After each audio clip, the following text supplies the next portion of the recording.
Syempre given naman, may mga shared post po talaga na yung mga supporters talaga ay matutuwa dahil mukhang sign na yan eh. So ngayon po dito sa pinaka-main topic natin, gaano katotoo ho na si Ruel at saka si Rachel ay nagkabalikan.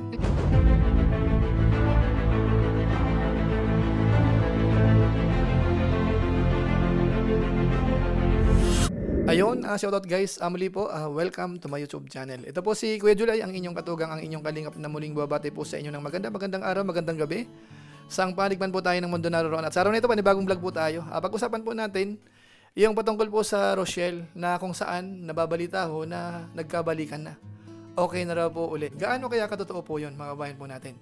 So pag-usapan po natin yan, maya-maya po ng konti. Pero bago po yun, konting paalala po muna si Kuya Julay. Baka sakaling meron po ditong hindi nakasubscribe sa ating YouTube channel, wag natin kalimutan, Julay Paunil. Tapos, pakipindot lang po yung notification bell button para lagi po tayong updated sa aking mga video upload. Tapos yung ating Facebook page po, Julay Paunil 2.0, pwede po nating i-follow at saka po pwedeng i-like.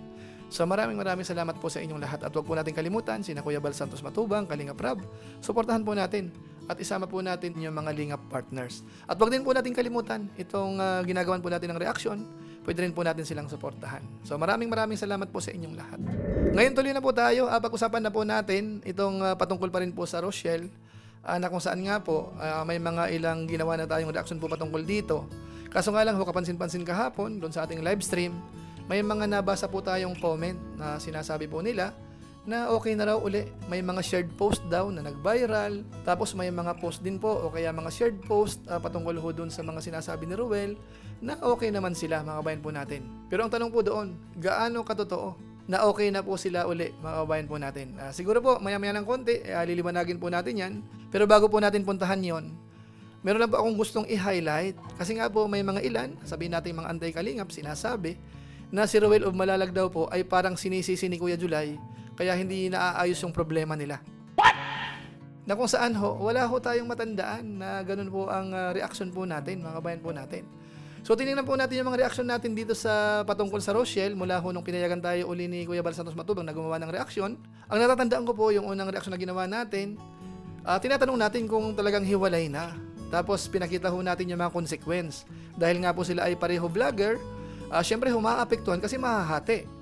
Kaya ang sa atin po doon, sana magkabalikan po sila. Tapos kinabukasan naman ho, naglabas naman po sa live si Kuya Bal Santos Matubang na hindi siya naniniwala na hiwalay na po.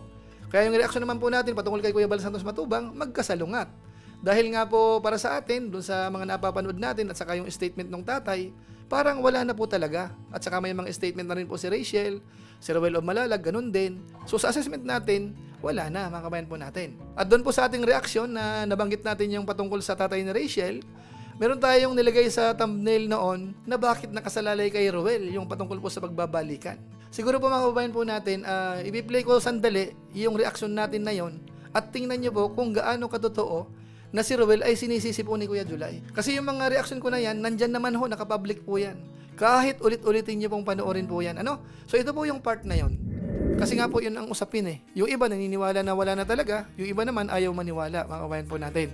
Bagamat tayo po sa sariling opinion po natin, binanggit ko na po yan doon sa ibang reaction po natin na merong consequence ito. Meaning, kung sakasakali ho talagang magkakabalikan sila, kung hindi man ngayon, malaking tulong po yan sa status po nila.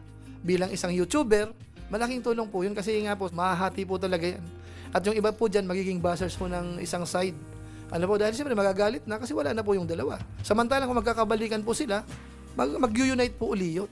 Malakas pa rin po yung puwersa lalabas. Mga kabayan natin. So yan po naman ay hindi natin sigurado. Depende po yun kay Ruel. Actually po sa sitwasyon dito, mga kabayan po natin, kung si Rachel lang po ang gagawa dito ng paraan, baka hindi masyadong mag-materialize.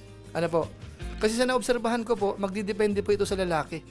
Kung si Ruel ho ang gagawa ng hakbang dito para i-resolve po yung naging issue, naging problema, sa tingin ko ho, madaling maintindihan po ng babae. Kaya dito nga po mapapatunayan.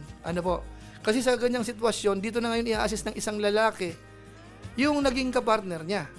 Kasi kung may mga bagay-bagay yun na talagang hindi mo pwedeng bitawan, panghihinayangan mo. So maaaring isa-isayin ni Ruel dito. Nung magkasama sila, ano yung mga naobserbahan niya, kung paano makisama, paano magdala ng kapartner, lahat-lahat na po mga kawain po natin. Siguro kapag ang assessment ni Ruel ay lahat pasado, baka sakaling gumawa siya ng action, mga kabayan po natin. Pero kung sakasakaling ang pakiramdam niya ay parang hindi masyadong okay, baka hayaan na lang po mga kabayan po natin. Kaya nga po sa dalawang magkarelasyon, o kaya sa magka-partner, ipapakita mo talaga yung magandang samahan, yung malasakitan. Importante po yun kasi panghihinayangan po yun ng bawat isa. Maaring ang babae manghinayang, maaring ang lalaki manghinayang, gagawa po yun ng paraan. So ayun mga kabayan po natin, ang liwanag ho ng ating reaksyon dyan. Hindi natin sinasabi, hindi natin sinisisi si Ruel na kaya hindi nagkakabalikan dahil hindi siya gumagawa ng aksyon. Hindi po, ganun ang ibig sabihin nun. Ang liwaliwanag ho ng paliwanag natin. Ito po yung sinasabi ko lang kasi baka sakaling may makarinig sa ilan. Yan po ang totoong kwento po niyan. Wala akong pakialam nung sinasabi nung ilan na nag-comment daw yung iba, tapos mai-involve pa si Kalinga Prab na kung sakasakali daw sisihin si Ruel, dapat daw ang unang sisihin ay si Kalinga Prab. Ba't napunta doon? Ang layo-layo na ho. Tama kayo. Hindi po yun ang pinaka-main na konteksto ho nung reaksyon na yun. So hayaan na po natin sila. Ito po ang nililiwanag ko lang ho para hindi ho kayo maligaw. Baka makapakinig po kayo. Ang linaw-linaw ho nung ating reaksyon. Pwede nyo pong ulitin lahat yan. Nakapublic po yan. Hindi po tayo basta nagdi-delete po ng mga vlog. Nandyan po lahat yan. Pwede nyo pong panoorin uli. Kung totoo na si Ruel of Malalag ay sinisisi ni Kuya July kaya hindi sila nagkakabalikan. So ngayon po dito sa pinaka-main topic natin, gaano katotoo ho na si Ruel at saka si Rachel ay nagkabalikan. Siyempre ho, given naman, may mga shared post po talaga na yung mga supporters talaga ay matutuwa dahil mukhang sign na yan Baka nga nagkabalikan na. So sa mga comment section ho, yung iba mga naggagawa ng mga reels, binabalikan yung mga lumang video, tapos ang dating ngayon parang bago siya.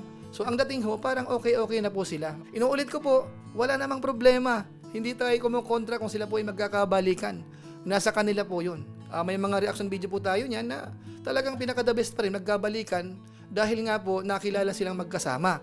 Kaso nga lang kung hindi talaga maiiwasan, ang sabi ko naman doon sa pinaka-latest vlog natin, mag-move on na para hindi na madamay yung mga pamilya o kaya kung sino-sinong nakapaligid para tumahimik na po mga kabayan po natin. Yun po yung huling vlog po natin.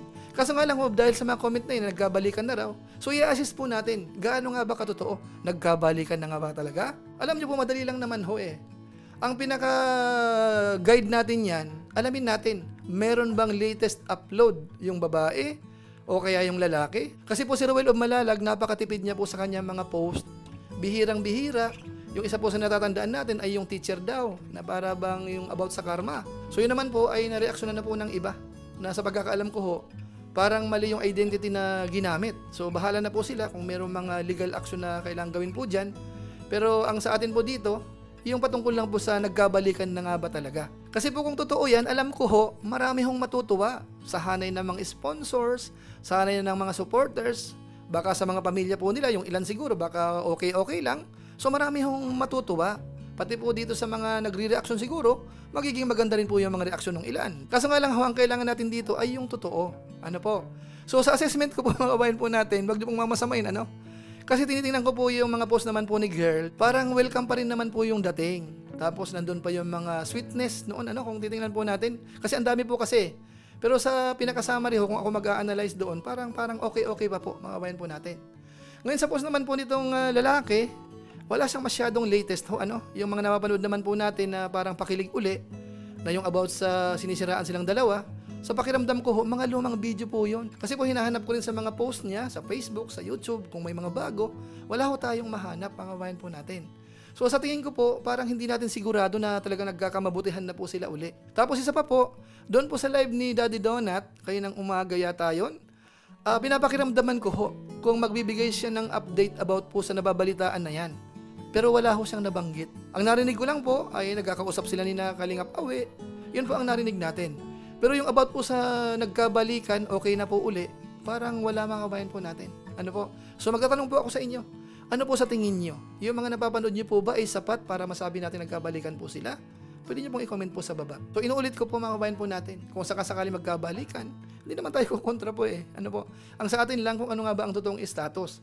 Kasi kung wala na talaga, ang mga advice talaga natin dito, move on ang bawat grupo, bawat isa. Kasi may kanya-kanyang grupo pa rin po naman mga vlogger na sila. Diba po? So may mga grupo din na sumusuporta, mga sponsor. So magtuloy-tuloy na para maiwasan na po yung mga konting parinigan.